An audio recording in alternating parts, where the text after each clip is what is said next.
ډاکټر صاحب ښاغلی ولسمشر محمد اشرف غني په یو غږیز پیغام کې ویلي دي څوک چې په خپل مکتب کې څوک روزي اکثره شاګردان د خپلو استادانو قاتلین شي. ښاغلی ولسمشر محمد اشرف غني دا هم متل کې ویلي دي څوک چې چاته څا کندي اکثره هم خپله ورلویږي. هغه وایي اوس همغه کار وشو. مکتب ښوونکي چې شاګردانو ته به یې درسونه ورکول هغه شاګردان اوس راپاڅېدل د ښوونکو په سر اوس باچاهي کوي.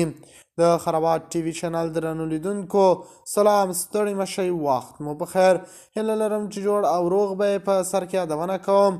که خرابات ټي وي چینل مو نوي سبسکرایب کړی په درنښت سره خرابات ټي وي چینل سبسکرایب کړئ. پخوانی ولسمشر محمد اشرف غني وویل له دې ډوله صورتحال د وتلو یوازینۍ لاره چاودنې او بریدونه نه دي، بلکې ژور سیاسي فکر او د ولس پر ژوند اجماع پکار ده.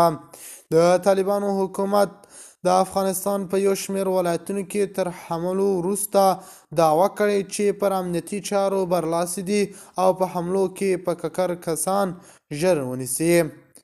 پرځول شوی ولسمشر په خپلو خبرو کې اوسني واکمنان د واک په انحصار تورن کړل او ویل چې په دې توګه پر مخ نشي تللی. واک نیول اسان دي اما انحصار پایدار نه دی. په زور افغانان قانع کولای نشي. ضرور ده چې ټول افغانان له یو بل سره پر ملي اجماع وغږیږو او له دې لارې یو نقشې ته راشو چې یو هوسا، آباد، آزاد او بې طرفه افغانستان موخې ته ورسیږو.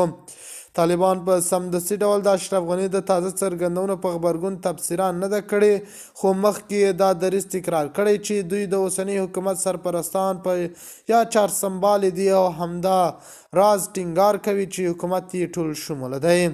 د خرابات ټي وي چینل درنو لیدونکو دا و زموږ ته دې مهال چمتو کړی خبر د الله په امان.